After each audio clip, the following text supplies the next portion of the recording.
Hey everybody, it's Martha. Welcome to my Shabby Craft Studio. I'm glad you're here. So today I am going to start my improvisational project, improvisational stitching project. It's been one of those days already, so please bear with me. I just really want to get this going and share with you. So I actually have two pieces here.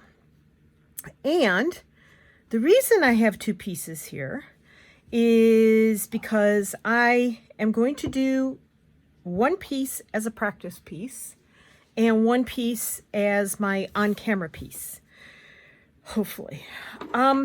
Now, this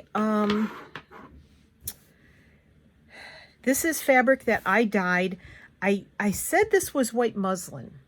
However, I think this is a sheet that I cut up.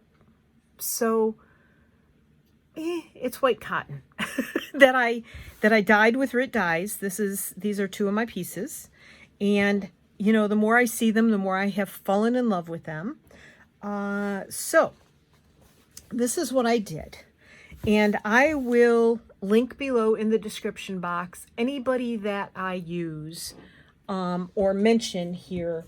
I will try to remember to link. And if I forget, please remind me, especially if you're asking, you know, I'm looking at the shadows. There's a lot of shadows.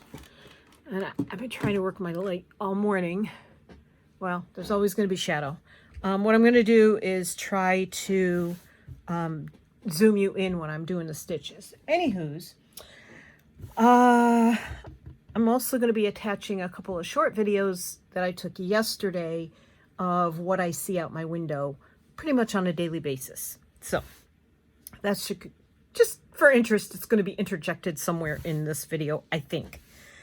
Okay, so what I did was I took a mirror, right? Mirror. And I got these at Joann's. They're Park Lane mirrors. There's 25 pieces, and I'm covering them because of the reflection. But these are the larger ones, and these are smaller ones that I got. So I'm working with the larger ones because for this method, I figured it was easier for me as a beginner. So these are 1 inch. These are 1 inch. That's what it says on the back. And these are 3/4 of an inch, or 0.75 inch. 1.9 centimeter. The 1 inch is 2.54 centimeter. So, yeah. So I got these at Joann's, but I think you can get these at Michael's or just about anywhere else. Now, if you don't have mirrors, use a piece of felt or cut out a piece of fabric, or something dimensional like felt is actually better. You could even use a button. Like if you had a button like this, you could use that. Okay, so you don't have to have mirrors. And then what I did was I need a mirror. Martha, yeah, I need a mirror to get started. So I was hanging around on Pinterest, as I do in the evenings. Hold on. Okay. And these mirrors, they're not sticky on the back. You could, I guess, glue them down. I didn't, but you could. So what I did was, and I will show you this. So I found needleandthread.com. Let me zoom in just a little bit. Needleandthread.com. I found this on Pinterest, and it's called Shisha embroidery with Cretan stitch. So this is Mary Corbett, who this is under. This is her website. And this is what it's supposed to look like. Now, granted, I don't think mine looks like that.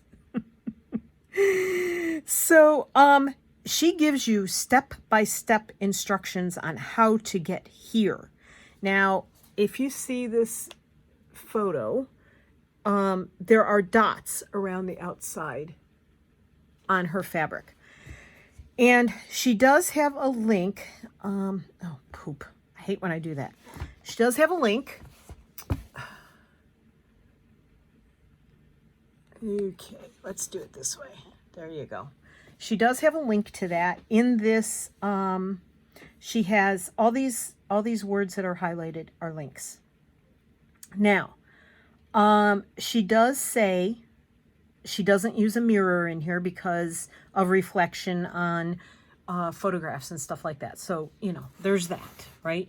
And then she says, as I stitch, I'll be traveling clockwise. She does have this technique for creating evenly spaced spokes in embroidery. Well, you know, it has to do with math. So I did not do this yesterday. I eyeballed it. That's why this one is anything but perfect. But that's why I'm doing practices, right? You can, you know. And the other thing is this fabric is very light and flimsy. And I pulled too tight on a couple of these. As you can see, there's a little bunching. But, you know, there's going to be a lot of other stitching on here. And I'm okay with that. So today, I made this little spokey thing out of a lightweight cardstock. However, I'm going to show you something else that I'm thinking of investing in. I used this ring, the inside of this ring, to measure it because when I put the mirror down and I measured the ring around, I thought that was about the amount of space I needed, was the inside part of this ring, because you don't want your stitches to go way out. At least that's how I see it. That was my understanding while I was doing this. So she tells you how to go around stitch by stitch, and I will link this, and that's what it's supposed to look like in the end. Well, that's what it's supposed to look like. There. That's what I ended up with, okay? More or less. So I'm going to 1, 2, 3, 4, 5, 6, 7, 8, 9, 10, 11, 12, 13, 14, 15. Yeah. Okay.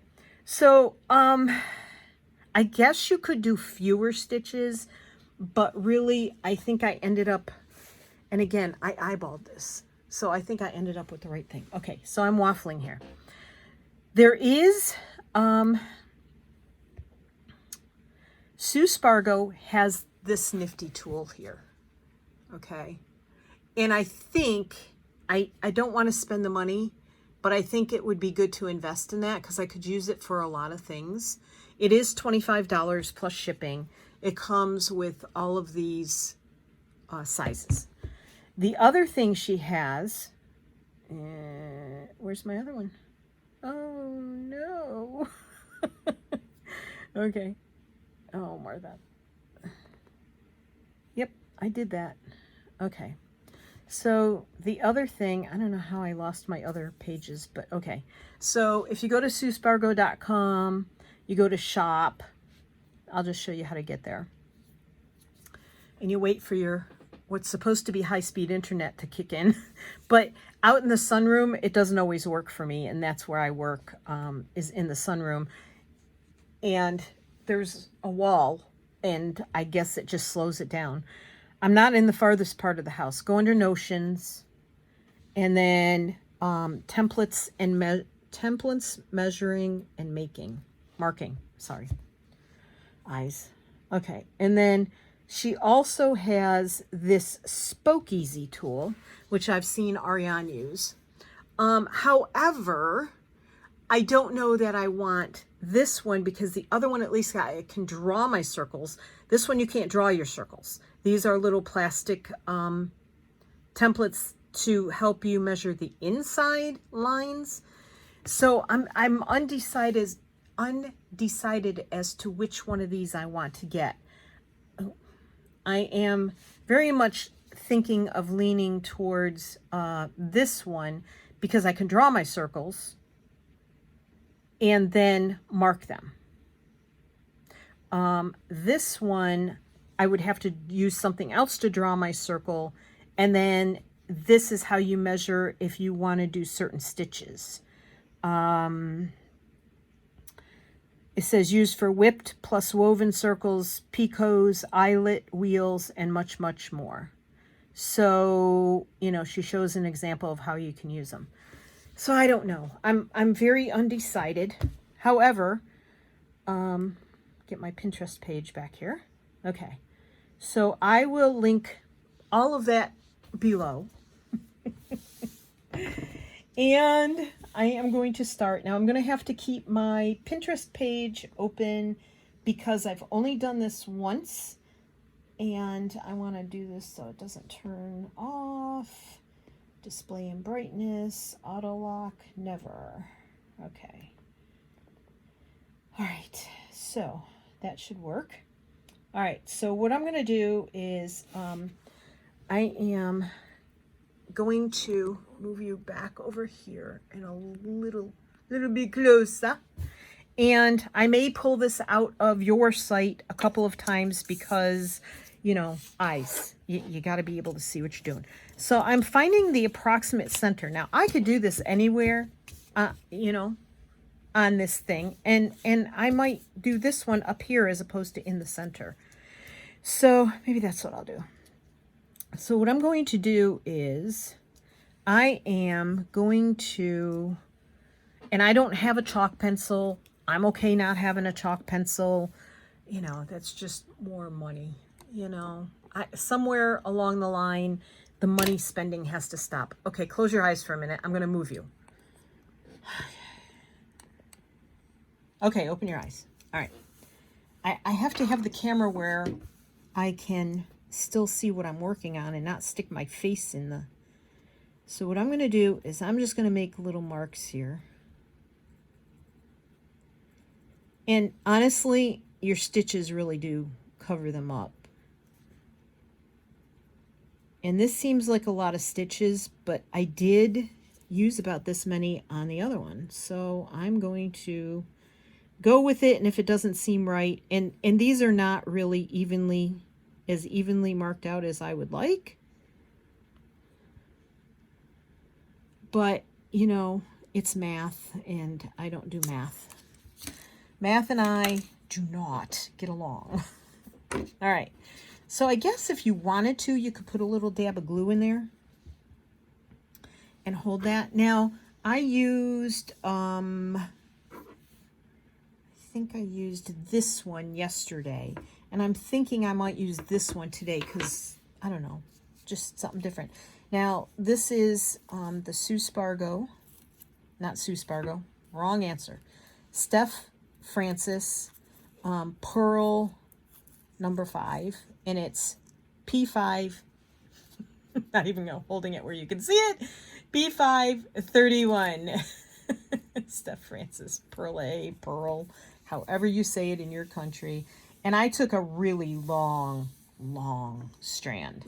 Now, in the directions, what's her name? Mary Corbett says to use 2 different, oh shoot, I did that wrong. I was supposed to slide this down as now I'll have to put that back on the other thread. Okay. She says to use the same color thread for around the circle as you do to lock the mirror in. However, you're supposed to use, once you're doing that part to close it in, you are supposed to then, you cut your thread, you know, knot it, cut it, and then, trying to thread my needle. And yes, I have a needle threader. No, I'm not using it because, you know, I'm lazy.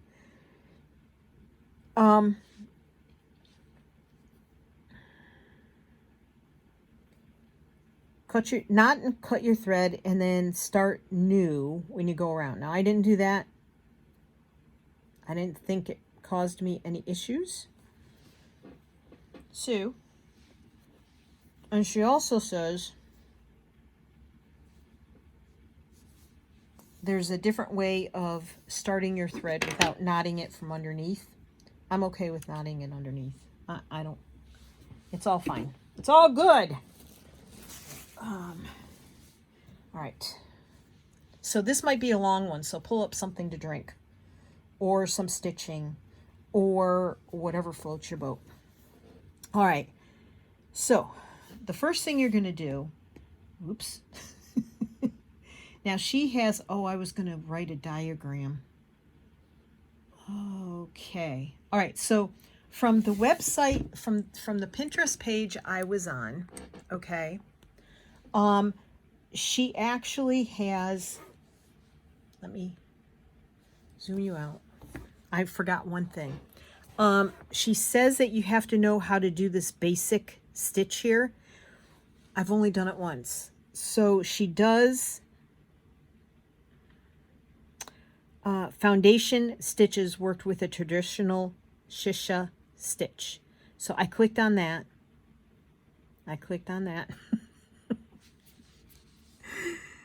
And what it does is it takes you to how to do, and this is how she does her knot from the top. I don't know. And she's using a hoop. And she does hers A, B, C, D. And I was going to do a diagram where I did like 1, 2, 3, 4, 5, 6, 7, 8. But it's all good. So I'm going to follow this tutorial, which I will also link below. Okay.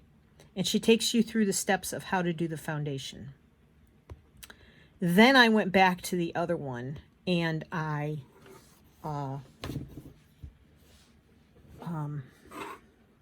the other tutorial on, you know, which is on her website, but I got it through Pinterest. And so what I'm going to do is I'm going to come up, not at 12 o'clock. It's more like at 1 o'clock-ish. And what I found was I didn't come in far enough on my mirror. So I'm going to leave the camera back there because too close is just going to cause problems. Okay, so that's like, and I'm trying to keep it within the circle. What I should have done was done the mirror framing first. Yes, I should have. I know. This is not a tutorial. This is just what I did yesterday. That's, I claim to not be smart enough to do any tutorials. So there you go. And I don't think I'm using the correct needle because I'm having a problem getting the eye of the needle through my fabric. Okay, so I did A. So you're going to come up here and go down there. So like up at 1 o'clock, down at 5 o'clock. Okay. And then you're going to come up at like 4 o'clock. And you want to pull tight because this is what's going to hold your mirror in. And you want it to be taut, but you don't want to kill your fabric either. And down about 7. Maybe 8. 4 and 8 maybe. That seems up. See, I don't know if I got that one up high enough. But we're going to go with that. And then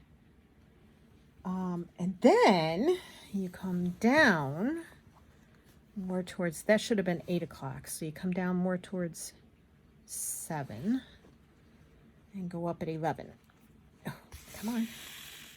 I'm sure I'm not using the right needle for this, like I said. But it's what I've got. I don't have all the fancy needles that everybody else has. And I know many of you don't either. You just make do with what you've got. Most of my needles came out of a needle pack. Okay. And yeah, I'm making my mirror really dirty. And I am pulling way tighter than I should. But you kind of have to because, there. It has to be firm, but not so tight that you're killing your fabric, like I said. You don't want it puckering. Okay, so these are supposed to be more even. And you see, I run into trouble. Now, I'm not going by these dots. I'm just going by what I'm looking at on the website. Okay. and my placement around the circle, because you're going to have other stitches in between these stitches. So you do kind of have to follow a pattern here. And then down. Okay. So it was like 10 and 2. Okay. And my thread is really long. So there's that. All right. So you see it's not real, not as even as you would like it to be, but I'm an imperfectionist. That's what I like to say. Okay, so you're going to go up here. Hold on. Yes, up there, like 11 o'clock, and down at, I don't know, is that 4? Because I think that was 5 and 7 over here. Okay. And you just keep following the pattern. And basically what she did was she's like, okay, well, not to be repetitive, there's the rest of the numbers or letters, ins and outs. So you do that. So in and out, J, K. So up through here. And what happened, ow, on mine, that hurt. What happened on my first one was when I was going around after I finished this, some of mine disappeared under the mirror because they were too close to the edge. K,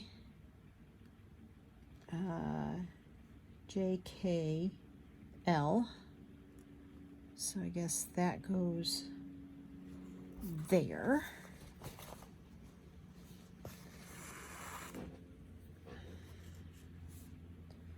Without the knot there, please. Thank you. And of course I'm using the variegated thread. L, M. So coming up right over there. And I'm going over here.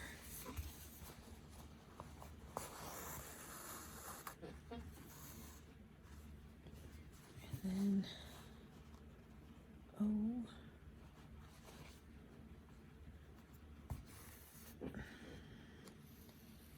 and P. Okay, I think that's it. That should be it. Okay, so there's your frame. There's a close-up. Okay, so I went up, down, up, down, up, down, up, down. And then it starts with all the in-between ones. Okay, so there's what you're supposed to have. And there's what I have. Alrighty. Now,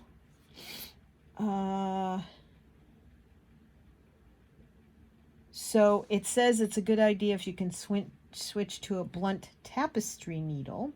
However, you have to go in and out of the fabric still. So I do not switch, and I go back to the other tutorial. And so you can tie off on the back and start new, but I'm not going to. I am just going to come up here in between these two, right? And this is where I got a little confused, but you're gonna go, you want your right-handed, you're gonna have your thread up there, and you're going to go under all of the threads, yeah, okay, and in between here, And you're going to pull. So your thread is coming out the left side, and you want to pull just enough to pull this towards the edge.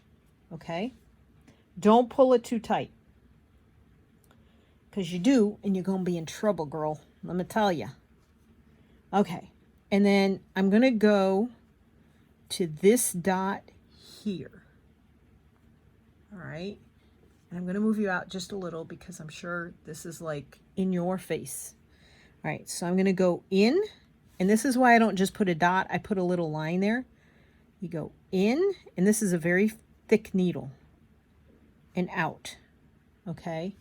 And you want your thread down here. So when you come out, you're going to be over your thread. See, I'm over my thread.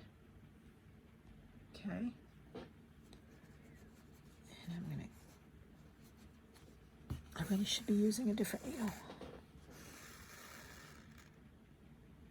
Okay. And you're going to have like, you know, this crossover here, right?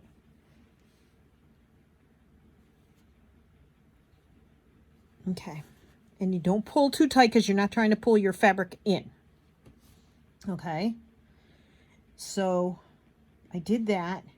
And then you're going to pull your thread down this way. And you're going to go towards your next spot over. So I rotate it, go under the threads there. And you want your thread to be under the needle to the right, so that you're going to have a crossover.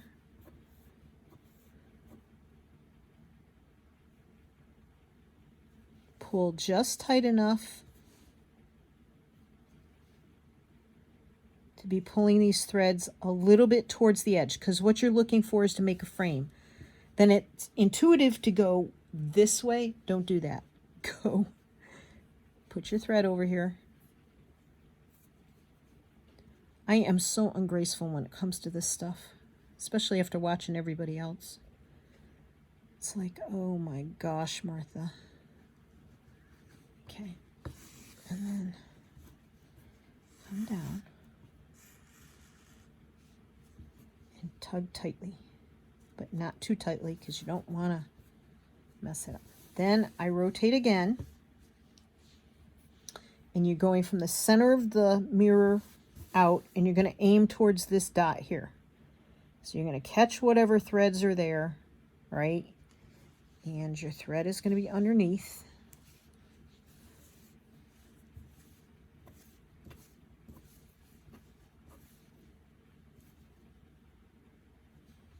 I'm going to go out a little bit more. And then I'm going to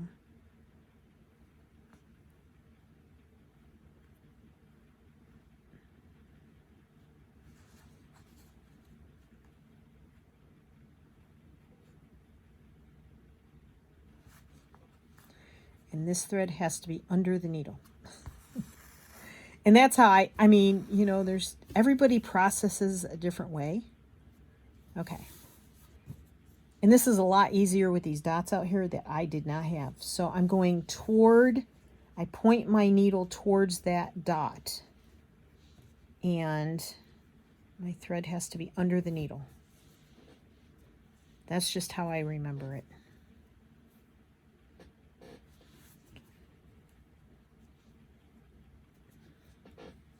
And then you're going to come back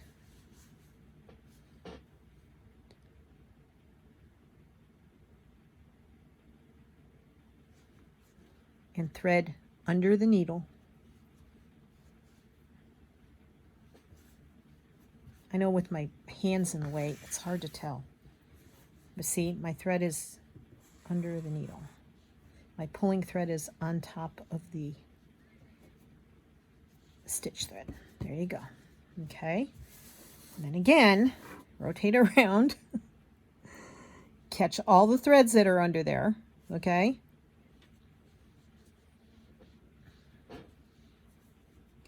Head towards your next mark. thread underneath the needle. And that's the key part. The thread is always underneath the needle. Okay. And then I'm going to try to make sure I'm on camera, and I'm trying to make sure I'm doing it right so I don't steer you wrong. But like I said, go check the tutorials, because like for me, this step-by-step from Pinterest is so easy. I mean, she has a lot of tutorials that are like that. Now, if I was doing that space, I would go under that whole thing, but I'm just going to go under these two here. Thread to the right, under the needle. Yeah. So I hope this finds everybody doing well. And I hope you'll pull out a project and just start stitching on it. I mean, basically, these are just for my own, you know, practice and fun and to learn new stitches. And that's what this improvisational piece will be. I will be definitely, I will be adding some more of my dyed fabrics to this. So if you don't have those, you can use various fabrics that you have. Even if it's tea dyed, coffee dyed, patterned fabrics. If you have some cheesecloth, I'm going to be using cheesecloth. You can go to Walmart and look in the dish towel section, and you can get, now see that thread right there, that's trying to sneak under my mirror, and I have to make sure I pull that out. Go towards my dot, have my thread under the needle to the right. Go to the dish towel section and look for flour sack towels. And you can pick up some Rit dye. I got mine at Joann's because they have the powder there, and I'm enjoying using the powder for ice dyeing. You can use liquid. It's really easy to use Rit dye. You don't have to, you know, go to Dharma and get all of the chemical dyes and blah, blah, blah. You don't have to do that. People have been dyeing with Rit dye for years and years and years. Rit dye was around when I was little. Walk into any Cracker Barrel and you'll see, you know, bottle or boxes of Rit dye from the 1950s. Okay, so I'm having a little trouble here. I don't want to go through. There. I had to get under all the threads. You have to make sure you get under all those threads. All right, hold on. I messed myself up. I know I have to go through that loop. Because I didn't have my yarn, my thread in the right place. Okay. So you can see it's getting a little bunchy, and you don't want it bunchy. But you see how it's pulling all the threads around the edges to make like a frame to hold the mirror on. Now you don't want to pull those too tight, because you'll pull it right off the edge of the mirror and then it won't hold the mirror on.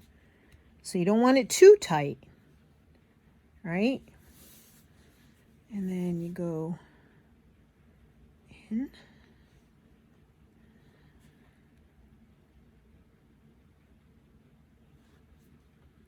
And thread to the right.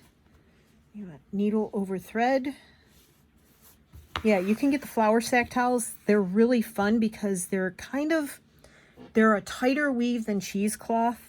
At least the cheesecloth I can find. You can also get cheesecloth in Walmart. Make sure I get all the threads.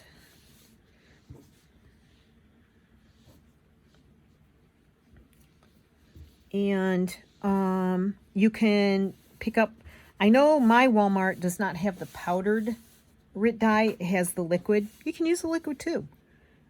Just be careful with it because it'll spatter or splatter. All right, you come over here.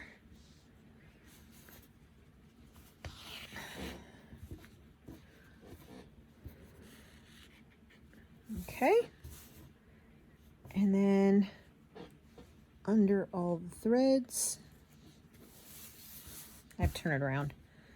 it gets to a point where I have to start shifting it back and forth.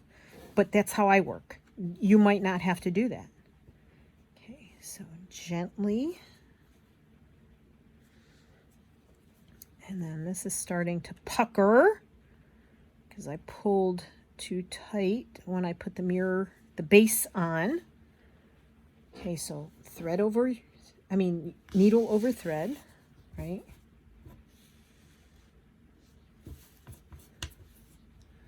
And then I'm aiming for this one, so I'm going to pick up any threads that are under that one. And I don't know if that'll work. See, if I put my needle under there, it automatically goes back this way, so I need to not be under that blue one, just under these two. And of course, I didn't leave my thread going through a loop there.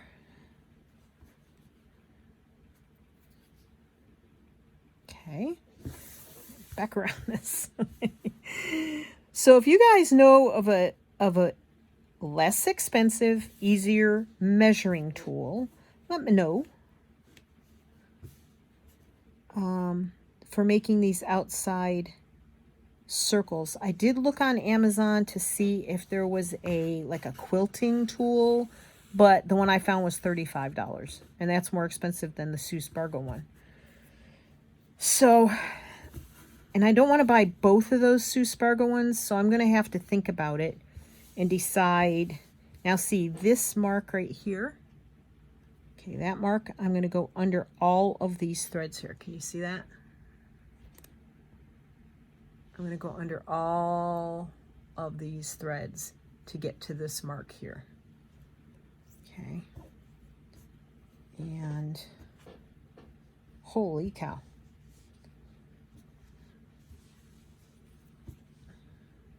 Okay, now I didn't loop my thread like I should have, so because you want almost a little knot down there. Not a knot, but you know. Okay. Thread to the right. Oops. See, intuitive to go from the inside out for me.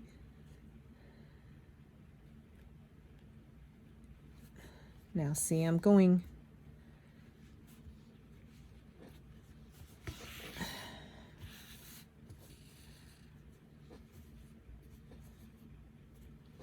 All right. And then I'm going towards this mark here. So I'm going to catch these threads and point my needle towards that mark. So thread to the right. Be nice if I could do this more than once the right way without having to correct my threads. Okay. So pull that a little bit just towards the edge and then thread to there and in and out. Now I'm going outside of my mark because I think my mirror shifted this way, and I feel like if I do my mark down here, these stitches are going to be shorter than these stitches. So I'm just sort of adjusting by eye.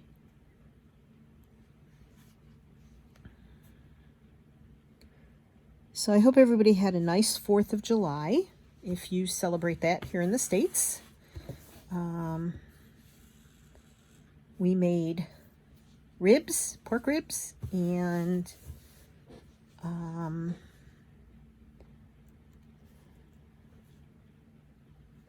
so let's see, I've lost so I'm going towards that mark.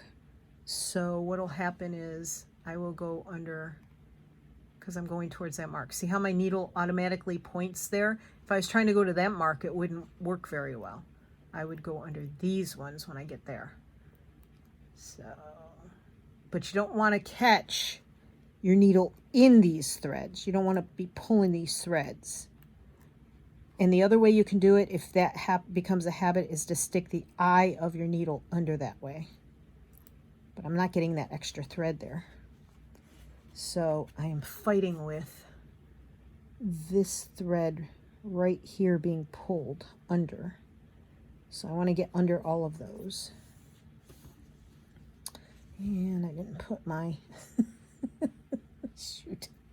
didn't put my thread over to the side. So there it is. Gently pull. Not off to the edge of the frame though. You don't want to pull the mirror out of the threads, and then come back this way. Yeah, so we made ribs. I made a coleslaw, broccoli, carrot salad and just threw coleslaw dressing in it. It's the easiest way to do it. Shredded carrots and pre-packaged coleslaw and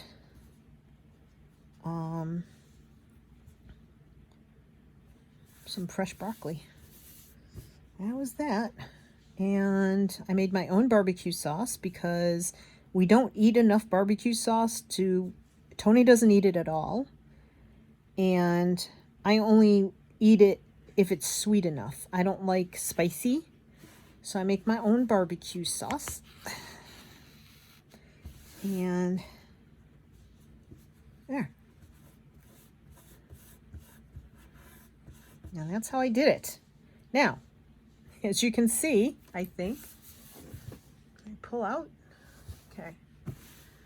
If you look at it, and I'm going to go back through here and anchor that last stitch. Oops, come here. So I'm going to go down here so it looks consistent. Oops. Yeah, sure, Martha. And anchor that last stitch back there. And I'll probably put a knot in there. But see, my stitches are not even. They're not consistent. And that's because, you know, I didn't follow my own dots. I didn't follow my dots. So you can see some of them are inside and some of them are outside of this circle that I made. So, yeah, the Spargo tool might be a good tool, but I think I just need lots of practice. I mean, I think that's just what I need. All right, so do a little knotty knot back here. Okay, and then I'm going to take it up here and snip. Okay, all right, so there it is. Not perfect, but nothing I do is. Now, the other thing I did on this one was I went and did French knots around the outside of each one. So I think, let me see. I'm looking at the Pinterest. All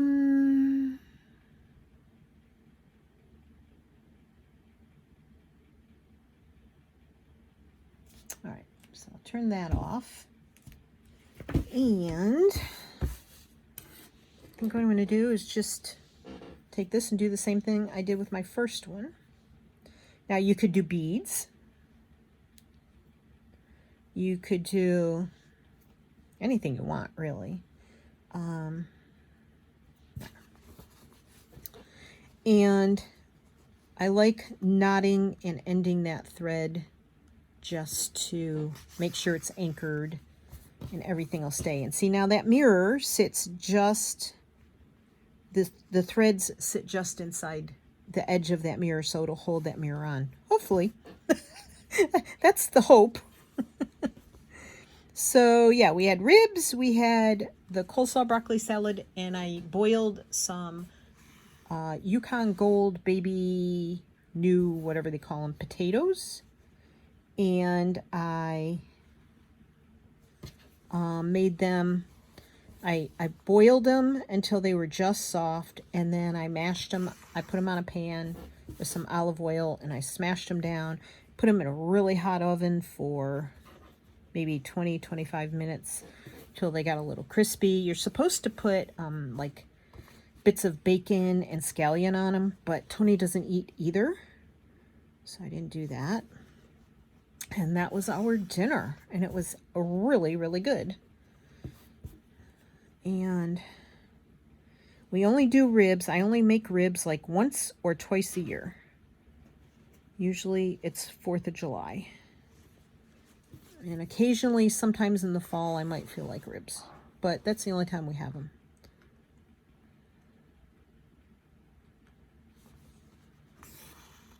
So,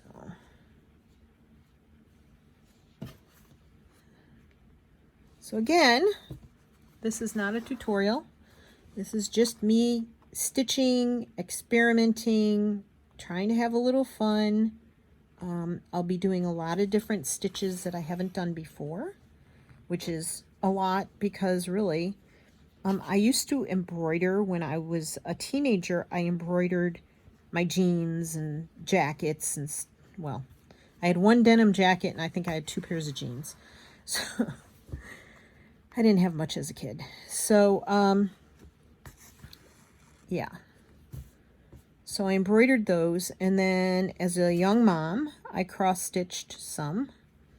Cross-stitch is very rigid, and I would count wrong and get stitches wrong, and it really got old. So I didn't enjoy it as much. This I am enjoying a whole lot, but I have a whole lot to learn too, which, you know, nothing to be ashamed of there. So, anywho's, our next door neighbors that are often very loud and have a very messy backyard, they're going to be moving soon. They sold their house. And I don't know who's going to be moving in. I hope it's someone quiet. But the house does have like a whole living quarters down in the basement. I mean, it's a full-on kitchen and bar and rec room, and hopefully the people that move in don't have a bunch of parties. I don't know. It's such a seller's market right now. It's crazy.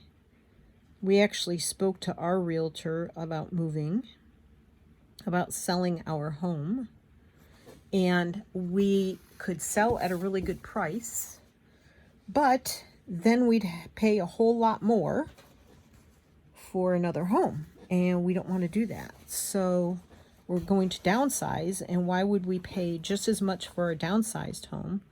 Although the one I want is going to be in a 55 plus community with much better amenities than we have here. But we'd also be paying as much or more than we pay here for smaller. So we just decided not to do it at this point in time.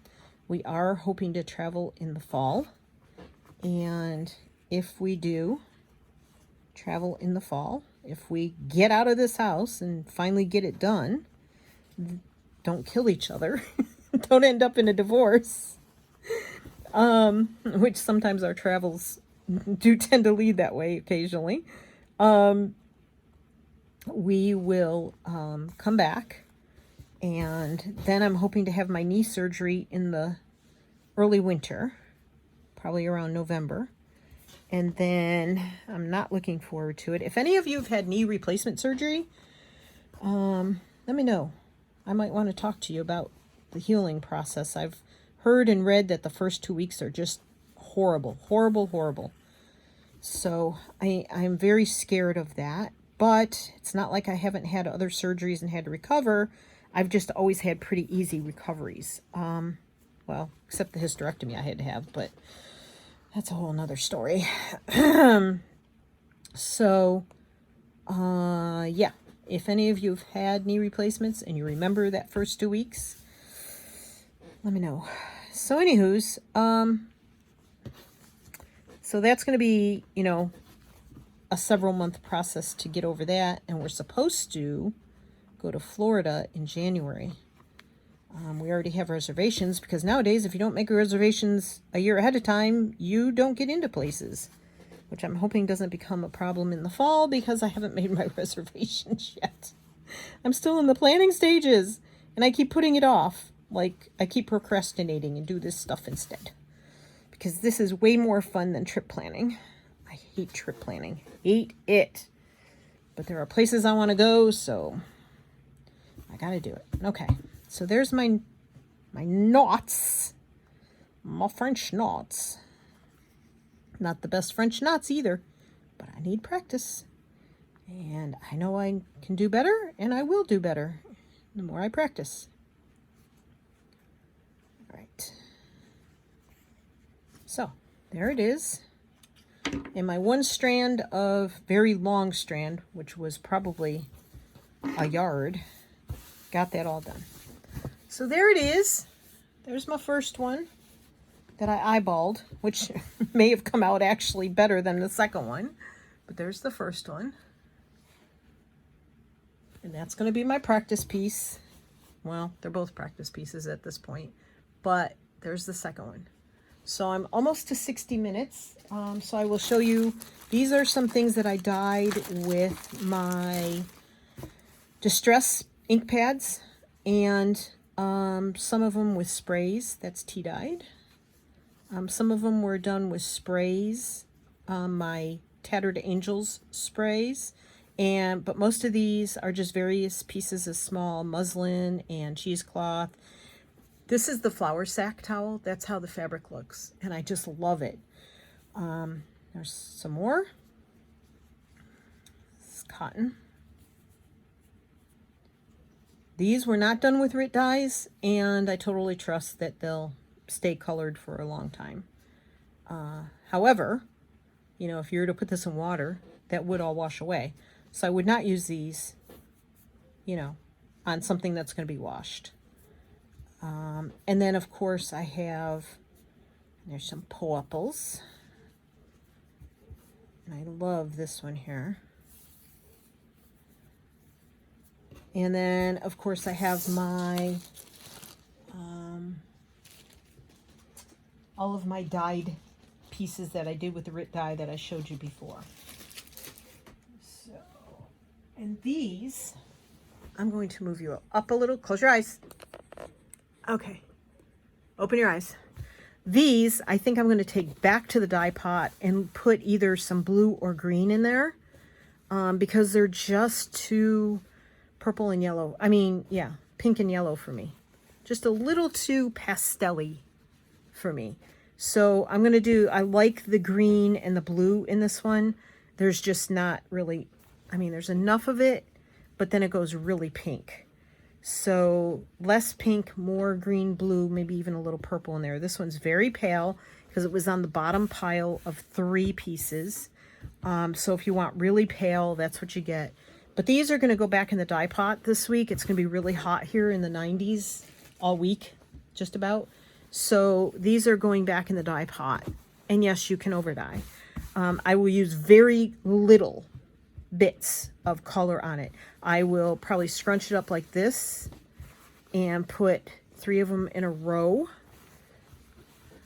on my racks, 3 or 4 in a row maybe, and just sprinkle, you know, put the ice down and then sprinkle the dye on top. And because I'm really loving these pieces here. So that's it from me. I am going to say thank you very much. I greatly appreciate you being here. I love you a lot. If you want some ice dyeing video, let me know in the comments below. Please give me a thumbs up. It helps my algorithm. If you are not subscribed, subscribing does not cost you anything and it helps me a lot. So please hit the subscribe button. You don't have to hit the little bell to get notified, but if you want to be notified of when I have a new video, hit the little bell and come hang out with me, and I appreciate it. So I'm going to try every video to do a different set of stitches and a process so that I can learn. And if you want to learn with me, come on along. Happy crafting, everybody. I love you all. Thank you so much for being here. Again, I appreciate it. I know I say this a lot, but you have no idea how much I appreciate you all. Leave comments, subscribe, thumbs up, all the stuff. Love y'all. Happy crafting. Have a great week. Bye, everyone.